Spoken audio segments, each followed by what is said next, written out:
Cylinder 450 रुपए में आपको मिलेगा।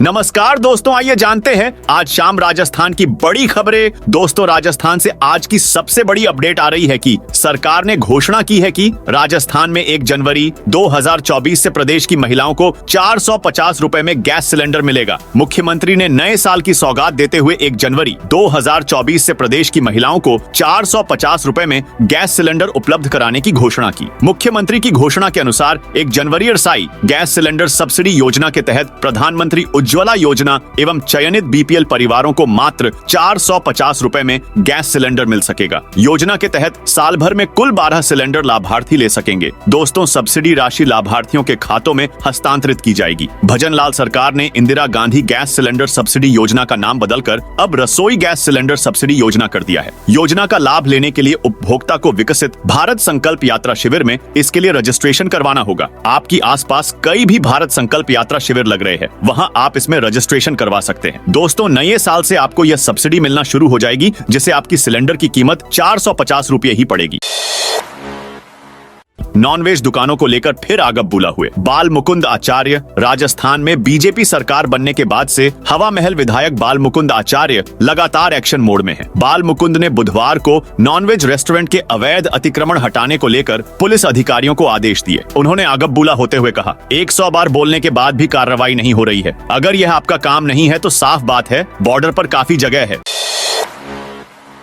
ईडी की चार्जशीट में पहली बार प्रियंका का नाम। ईडी की चार्जशीट में पहली बार कांग्रेस नेता प्रियंका गांधी वाड्रा का नाम आया है। जांच एजेंसी ने prevention of money laundering act के तहत प्रियंका नाम चार्जशीट में शामिल किया है। आरोप है कि फरीदाबाद में 2006 में एजेंट से 5 एकड़ जमीन खरीदी, 2010 में उसी को बेची।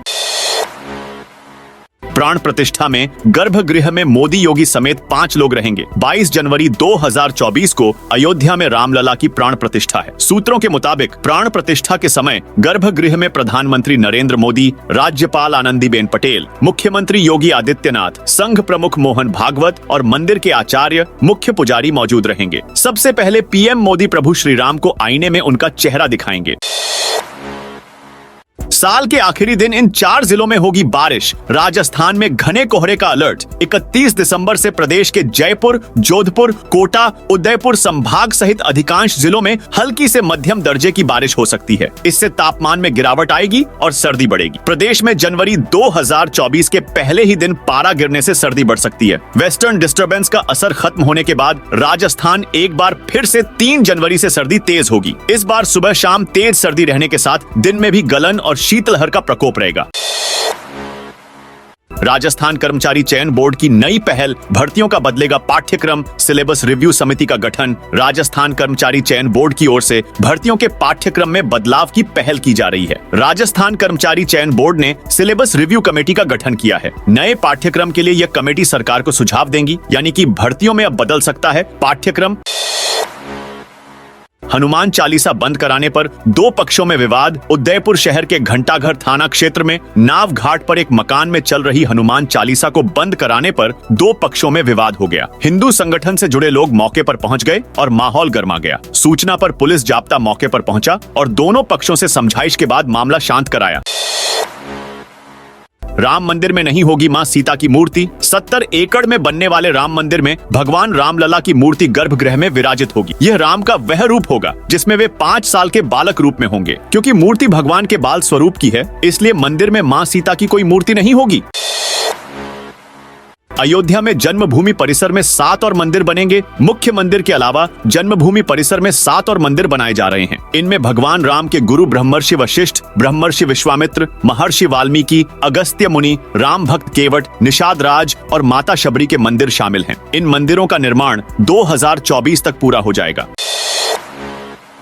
जयपुर में गैंगस्टर रोहित गोदारा ने दी बिजनेसमैन को धमकी। जयपुर में गैंगस्टर रोहित गोदारा के पैसों के लिए एक बिजनेसमैन को धमकी देने का मामला सामने आया है। इंटरनेशनल मोबाइल नंबर से व्हाट्सएप कॉल कर धमकाया, पैसे दे दो नहीं तो गोली मार दूंगा। बिजनेसमैन ने एफआईआर दर्ज करवाई है। शीतकालीन अवकाश लागू नहीं किया तो निजी स्कूलों पर कार्रवाई तय, डीईओ की चेतावनी। राजस्थान के सभी सरकारी व निजी स्कूलों में 25 दिसंबर से शीतकालीन छुट्टियां शुरू हो गई हैं। ये छुट्टियां 5 जनवरी तक रहेगी, पर कुछ निजी स्कूल सरकार के इस आदेश की अवहेलना कर रहे हैं। जयपुर जिले में शीतकालीन अवकाश घोषित नहीं करने वाले निजी स्कूलों पर कार्रवाई की जाएगी। इस संबंध में एक आदेश आया है। भारतीय मुस्लिम महापंचायत होगी जयपुर में। मुसलमानों और दलितों पर मौजूदा हालात में केंद्र सरकार और राज्य सरकारों के जरिए तमाम मामलात में सामूहिक राय रखने के उद्देश्य से भारतीय मुस्लिम महापंचायत का आयोजन किया जाएगा। यह महापंचायत जनवरी माह में आयोजित होगी। शीतकालीन अवकाश में बच्चों की लग रही थी क्लास, डीईओ मौके पर पहुंचे, तुरंत छुट्टी करवाई, स्कूल स्टाफ को फटकार लगाई। डीईओ एलिमेंट्री मनोज ढाका ने गुरुवार को झुंझुनू के एक गांव की स्कूल का निरीक्षण किया। गांव में एक स्कूली खुली, उसके बाद डीईओ ढाका ने मौके पर बच्चों की छुट्टी करवाई। जयपुर समेत 7 एयरपोर्ट को बम से उड़ाने की धमकी। जयपुर सहित करीब आधा दर्जन से अधिक एयरपोर्ट डायरेक्टर को ईमेल पर एयरपोर्ट और प्लेन को बम से उड़ाने की धमकी मिली है। ऑफिशियल कस्टमर केयर आईडी पर ईमेल मिलने के बाद जयपुर एयरपोर्ट पर हड़कंप मच गया। नए साल में राजस्थान के 6000 से ज्यादा परिवारों को लगेगा झटका। बिना रिकॉर्ड के जारी नहीं होंगे पट्टे। अलवर शहर की कच्ची बस्तियों में रह रहे करीब 6000 परिवारों को झटका लग सकता है। बिना रिकॉर्ड के इन बस्तियों के पट्टे जारी नहीं हो सकेंगे। नगर निगम से लेकर यूआईटीएफ प्रशासन ने कोना कोना छान दिया, लेकिन रिकॉर्ड हाथ नहीं लग रहा।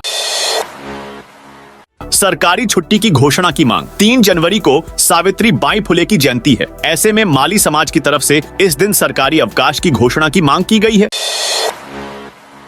छत्तीसगढ़ का प्रभारी बनाकर राजस्थान से बाहर कर देने के सवाल पर सचिन पायलट ने पूर्व मुख्यमंत्री अशोक गहलोत की शैली में जवाब दिया है। पायलट ने कहा, जहां तक यह राजस्थान से बाहर जाने की बात है तो यह मैं आपको बताना चाहता हूं कि मैं था सुदूर कोनी।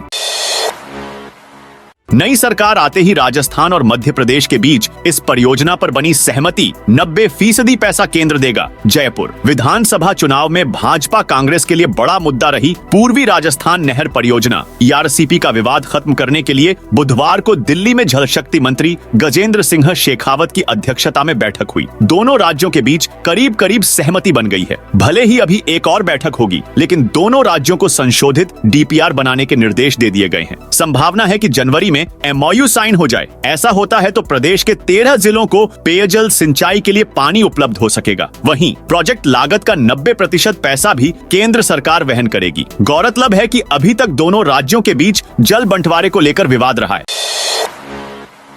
75,000 पेंशनर्स हो सकते हैं। पेंशन से वंचित पेंशनर्स को 31 दिसंबर तक भौतिक सत्यापन कराना अनिवार्य है। टोंक जिले में अभी तक 75,000 पेंशनर्स ने सत्यापन नहीं कराया है और झालावाड़ जिले में अभी तक शहरी क्षेत्र में 77,520 और ग्रामीण क्षेत्रों में 73,525 पेंशनर ने सत्यापन नहीं कराया है। उनकी पेंशन अटक सकती है।